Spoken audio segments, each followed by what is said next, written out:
ನಮೋ ಭಗವತೆ ವಾಸುದೇವಾಯ. ಹರೇ ಕೃಷ್ಣ. ಶ್ರೀಮದ್ ಭಾಗವತದಲ್ಲಿ 2ನೇ ಸ್ಕಂದದ 1ನೇ ಅಧ್ಯಾಯದಲ್ಲಿ ನಾವೀಗ ಭಗವಂತನ ವಿಶ್ವರೂಪವನ್ನು, ವಿರಾಟ್ ರೂಪವನ್ನು ನೋಡ್ತಾ ಇದ್ದೇವೆ. ಈ ಅಧ್ಯಾಯದ 34ನೇ ಶ್ಲೋಕದಿಂದ ಇವತ್ತಿನ ವಿಡಿಯೋವನ್ನು ಪ್ರಾರಂಭ ಮಾಡೋಣ. ಈಶಸ್ಯ ಕೇಶಾನ್ ವಿದುರಂಬುವಾಹಾನ್ ವಾಸಸ್ತು ಸಂಧ್ಯಾಂ ಕುರುವರ್ಯ ಭೂಮ್ನಃ ಅವ್ಯಕ್ತಮಾಹುರ್ಹೃದಯಂ ಮನಶ್ಚ ಸ ಚಂದ್ರಮಾಃ ಸರ್ವವಿಕಾರಕೋಶಃ. ಕುರುಗಳಲ್ಲಿ ಶ್ರೇಷ್ಠನಾದವನೇ, ಜಲವನ್ನು ಒಯ್ಯುವ ಮೋಡಗಳು ಅವನ ತಲೆಯ ಮೇಲಿನ ಕೂದಲುಗಳಾಗಿವೆ. ಹಗಲು ರಾತ್ರಿಗಳ ಸಂಧಿಕಾಲವೇ ಅವನ ವಸ್ತ್ರಗಳಾಗಿದೆ. ಭೌತಿಕ ಸೃಷ್ಟಿಯ ಪರಮ ಕಾರಣವು ಅವನ ಬುದ್ಧಿಶಕ್ತಿಯಾಗಿದೆ. ಅವನ ಮನಸ್ಸು ಸಕಲ ಪರಿವರ್ತನೆಗಳ ನಿಧಿಯಾದ ಚಂದ್ರನಾಗಿದ್ದಾನೆ. ಮುಂದಿನ ಶ್ಲೋಕ 35ನೇ ಶ್ಲೋಕ. ವಿಜ್ಞಾನ ಶಕ್ತಿಂ ಮಹಿಮಾಮನಂತಿ ಸರ್ವಾತ್ಮನೋಂತಃಕರಣಂ ಗಿರಿತ್ರಂ ಅಶ್ವಾಶ್ವತರ್ಯುಷ್ಟ್ರಗಜಾನಖಾನಿ ಸರ್ವೇ ಮೃಗಾಃ ಪಶವಃ ಶ್ರೋಣಿದೇಶೇ.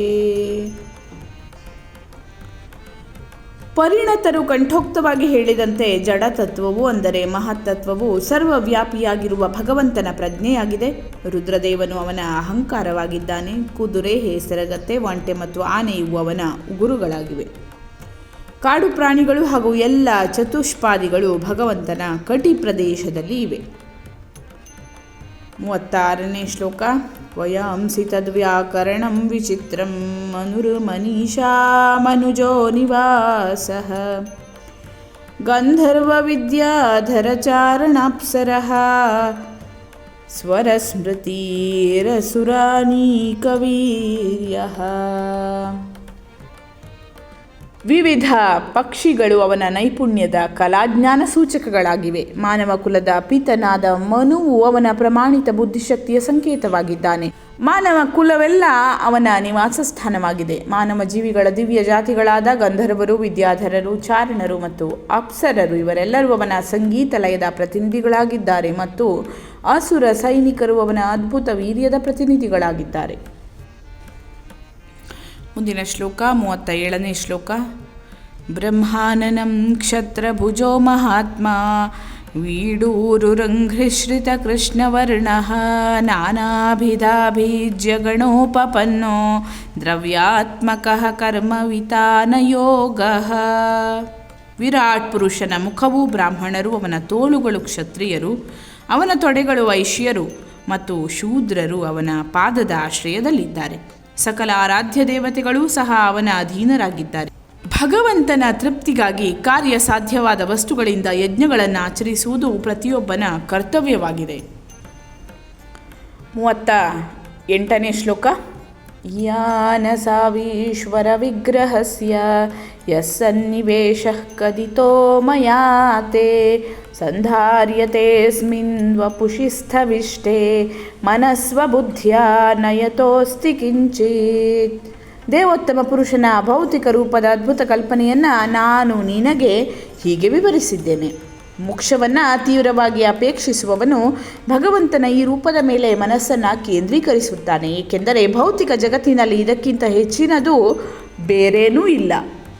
ಸ ಸರ್ವಧೀ ವೃತ್ಯನುಭೂತ ಸರ್ವ ಆತ್ಮ ಯಥಾ ಸ್ವಪ್ನಜನೇಕ್ಷಿತೈಕಃ ತಂ ಸತ್ಯಮಾನಂದ ನಿಧಿಂ ಭಜೇತ ನಾನ್ಯತ್ರ ಸಜ್ಜೇದ್ಯತಾತ್ಮಪಾತಃ. ಆ ಪರಮಾತ್ಮನೇ ಸಮಸ್ತ ಪ್ರಾಣಿಗಳ ಬುದ್ಧಿಯ ಮುಂತಾದ ವೃತ್ತಿಗಳಿಂದ ಎಲ್ಲ ಪದಾರ್ಥಗಳನ್ನು ಹಾಗೂ ವಿಷಯಗಳನ್ನು ಅನುಭವಿಸುತ್ತಾನೆ. ಅವನೇ ಎಲ್ಲರ ಆತ್ಮನಾಗಿದ್ದಾನೆ. ಅವನು ಏಕನೂ ಅದ್ವಿತೀಯನೂ ಆಗಿರುವನು. ಸ್ವಪ್ನವನ್ನು ಕಾಣುವವನು ತನ್ನೊಳಗೆಯೇ ಸ್ವಪ್ನ ಜಗತ್ತಿನಲ್ಲಿ ತಾನೂ ಸೇರಿ ಎಲ್ಲ ರೀತಿಯ ಪದಾರ್ಥಗಳನ್ನು ಕಲ್ಪಿಸುತ್ತಾನೆ. ಹಾಗೆಯೇ ಪರಮಾತ್ಮನು ಈ ಜಗತ್ತನ್ನು ತನ್ನಲ್ಲಿ ಕಲ್ಪಿಸಿಕೊಳ್ಳುವನು. ಪರಮಾತ್ಮನು ವಾಸ್ತವವಾಗಿ ಸತ್ಯ ಸ್ವರೂಪನಾಗಿದ್ದಾನೆ, ಆನಂದದ ಪಾರ ಸಮುದ್ರನಾಗಿದ್ದಾನೆ. ಅವನನ್ನೇ ಭಜಿಸಬೇಕು. ಸಾಂಸಾರಿಕ ವಿಷಯಗಳಲ್ಲಿ ರಮಿಸಬಾರದು, ಏಕೆಂದರೆ ಅದರಲ್ಲಿನ ಆಸಕ್ತಿಯೇ ಪತನದ ಕಾರಣವಾಗಿದೆ. ಭಗವಂತನ ಭಕ್ತಿ ಮಾಡುವುದರಲ್ಲೇ ಜೀವಿಯ ಕಲ್ಯಾಣವಿದೆ. ಇಲ್ಲಿಗೆ ಶ್ರೀಮದ್ ಭಾಗವತ ಮಹಾಪುರಾಣದ 2ನೇ ಸ್ಕಂದದ ಮಹಾಪುರುಷ ಸಂಸ್ಥಾನುವರ್ಣನಂ ಅನ್ನುವಂತಹ ಮೊದಲನೇ ಅಧ್ಯಾಯ ಮುಕ್ತಾಯವಾಗ್ತದೆ. ಧನ್ಯವಾದಗಳು. ಲೋಕಾಃ ಸಮಸ್ತಾಃ ಸುಖಿನೋ ಭವಂತು.